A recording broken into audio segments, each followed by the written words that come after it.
So, folks, how y'all doing today? Oh, not so bad ourselves. So, today, folks, we're going to talk about free republics. And free republics require free speech, right? Fair elections, yes, honest media, and for all the free voting citizenry to be armed.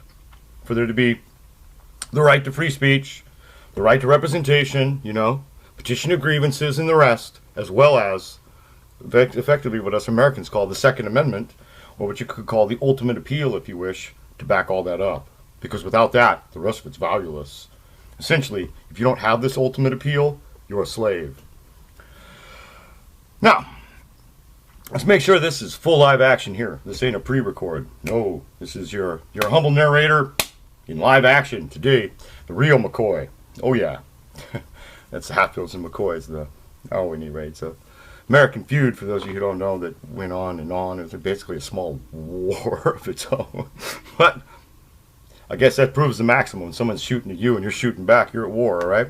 Now, the idea of republics is you want to try to limit that. But at any rate, for a republic not to have this kind of shooting and to be stable, there have to be elections which seem, at least are seen, by the general person, to be fair, to have some kind of validity, to have some kind of balanced application and to be open, right? And by balanced application, I mean to have rules which are adhered to by both parties, by both sides, by both participants, by all participants, if there's more than two, Because again, without that, you're dealing with some kind of banana republic election or El Presidente for life president elections and those kinds of frauds, And everyone knows that's a fraud. That's not a valid government. That's a tyranny, yeah? Okay. Moreover, for a republic to be stable, the people, the people of the states, the people of the nation as a whole, I guess even the people of the given county or municipality for that matter, would have to feel, think, or otherwise consider the actions of the elected officials to be actions sort of in their stead, to be like, if this was me, I would do at least something like this given the information they have, because otherwise, if it can't even be that limited extent of, like steadiness of like this person's acting for me, then if you can't trust these men, why are they acting in your stead, If you don't feel they are, and you simply can't win elections, you're going to try to destabilize the given government. You see how this works? That's how it works. I mean, So, I don't know what to say, because again, what's the difference between a flat-out tyranny, and a government where you can elect two different people who don't listen to you? What's the difference? Not much, yeah? And then of course, it comes down to the whole, we have a situation in which these people who act in our stead, they get all this money given to them, these donations, these $1,000 plates, these $5,000 dinners, these giveaways, these blah, blah, blah, blah, blah. Well, they're not giveaways. Because what are these donations? But purchases of power by the back door, by backroom deals, smoke-filled room deals. What are they? It's Boss Tweed by any other name. Okay? All right? Just as open and corrupt as that. By any other name. Or the abolitionists who got super corrupt once they were in Congress. Or Ulysses Grant's one of the most scandal-ridden presidents ever. Now, do you know? Now, that's the kind of corruption that money like that buys. And was all wrapped around money. Business interests had scandal after scandal after scandal in American history. And I mean, these donations facilitate those scandals. Now, what can you say? Now, I mean, let's make it easy. People give money to politicians either because they like them or because they want something. Okay, I'm going to go with B. They want something. Now, what did they want? What did they want with this influence that they just bought? What do they want? They want policy. They want laws enacted. They want regulations and rules that favor them and chain you down in the bottom of the galley as their little brick-making slaves. Now, there it is. Now, Now, that is corrupt. That breaks the trust needed between a people and the government for a free republic to work. Because it means that these elections aren't fair. It means that there's sort of like, if your speech can be shut down while you're pointing out the bad actions of others, there's no free speech. And so forth. Do you see how this works?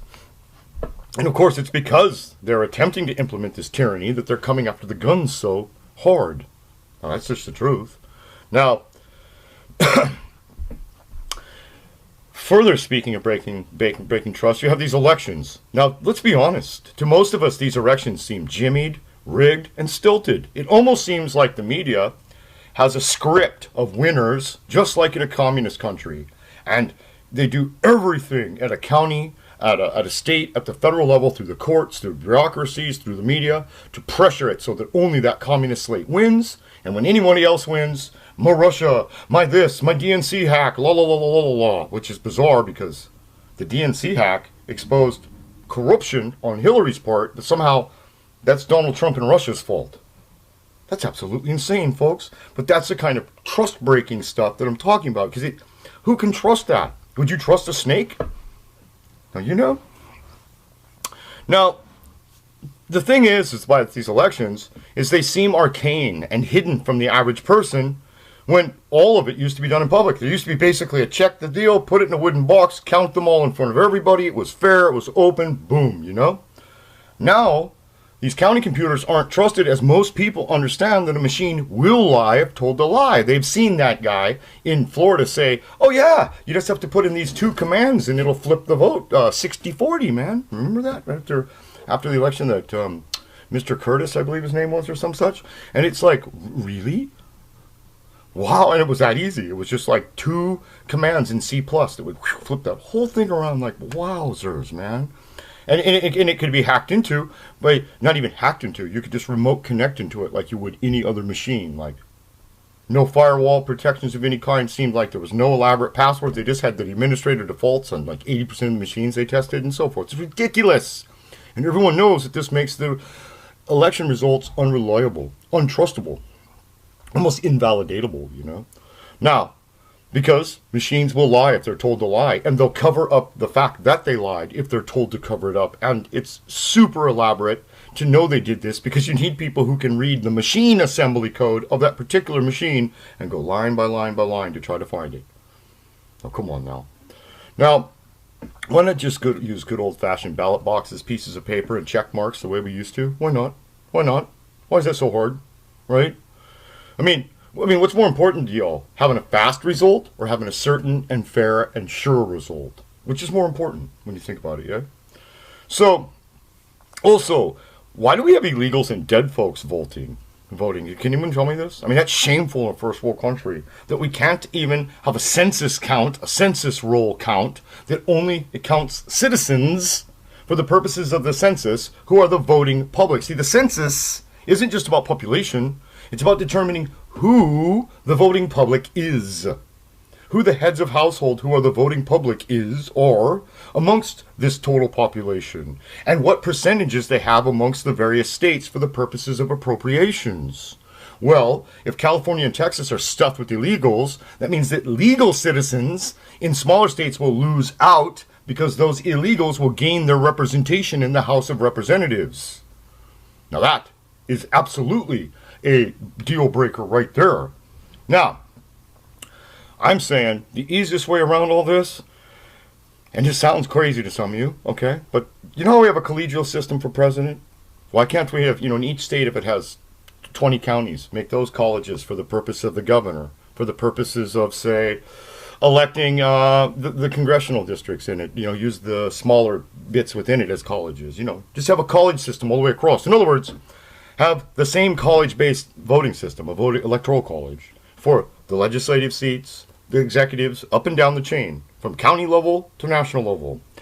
You say, but what would that get us? It would ensure that the rural counties that have least people get more weight, meaning they have more lawful citizens, meaning citizens' votes would matter more than illegals' votes in the urban areas. And so this tactic of trying to outdo us by bringing all these illegals to these sanctuary cities is thwarted. Republic maintains its freedom. Now, it's not as the Founding Fathers set it up, but it keeps the purpose of what they wanted, which was for us to have our freedom and our liberty amongst the nations. Now, Now, it isn't insane. We elect our president this way. It seems fair enough. Why can't we elect our governors this way?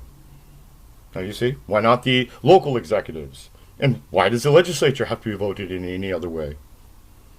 Can't we just change that by a mere matter of a constitutional amendment and or a convention? No. Now, this is a situation in which us, majority historical citizens, the red state people, the flyover people, you all know your names. You know who you are, The people that the media spits down on all the time and makes fun of. Yeah, you can win every single vote from now to the end of eternity. All of them, legally. No cheating, no ballot stuffing, no. All you have to do is have the balls to put forward these proposals and ram them through, and you can win. If we change our voting system. If we go to a purely electoral college type system, up and down the line, we win every time. See, you use the amendment and convention process. That's the alter or abolish options, as per Thomas Jefferson and Madison and Monroe and Adams and Washington, you know, our founders, the guys who abolished the English Constitution here and established America among the nations from the 13 colonies. You know those guys? Okay, now, and that process, by those processes, make these, our will, legal by constitutional authority. Simple as that. If the Constitution allows it, it's allowed. Now, do you know? There it is. Now, to get to this remedy, to get to this solution, we need some honest media, real media that can actually talk without being shut down by these tech giant peoples, because they are treacherous. They are two-faced in every way, and they're part of the problem, as well as the fake media and the treacherous deep state, and but we need loyal academics, people who have the intelligence to, act as the, sort of visionaries of the future, but aren't disloyal to America and American values, or even the Western world. If you live in Canada, say Canadian values, or Australia, this applies anywhere in the world that you'd like to be free. Yeah? Really? And well, truthfully, what we really need is well-informed, truthfully informed, that is factually informed population of freedom-loving men, citizens, who are willing to keep watch on the Republic's walls for tyranny to raise its head. But they have to have factual information. Like, if we do policy A, this will be result B. If we do policy C, this will be result D. Which do you prefer? And have them be honest information, not stilted, where, this is the good option and this is the evil Nazi option. Just these are options. These are the probable results. Which do you think would be best for you? Make a decision. Do you see how that works? Wouldn't you prefer that? Wouldn't you prefer being treated like a man, having factual information, having truthful media, having honest information given to you that you determine the values of, and then, they just give you facts instead of they give you a set of world values, yeah? Okay? Because it isn't the media's job to be your priest. It isn't the media's job to be your moral counselor. They are there to provide facts. The government intends to spend X amount of dollars on this project for that purpose. You know what I mean? Those are facts. Notice there's no opinions in there, it would just be facts. Right? Now, all of this is necessary, this whole discombobulation, because yes, the darkness, the tyranny, the communists, if you wish, the great time of tribulation is upon us, or whatever you like to phrase it, yes? And in the end, liberty is bought at the price of eternal vigilance. Somebody has to man the walls, or the enemies will simply climb over and steal and pillage our things, yes? It's part of the package. Since there are always pirates, marauders, thieves, bandits, tyrants, looking to harm, steal, rape, rend, and or otherwise make you low, vile, and servile. But if you are forbidden to fight back against this, against these such harms, if you are forbidden to strike your oppressor, you're a slave. You're not a free man. So that's why they want to take your AR-15s, your Type 56 knockoffs, your shotguns, your pistols, and the rest. They want you to be slaves who can't fight back. They want you to be slaves who have to be silent. They want you to be slaves who cannot verify that these are fair elections. They want you to be slaves who are so dumbed down, so mushroom stupid, that you'll believe that the media is actually being honest with you.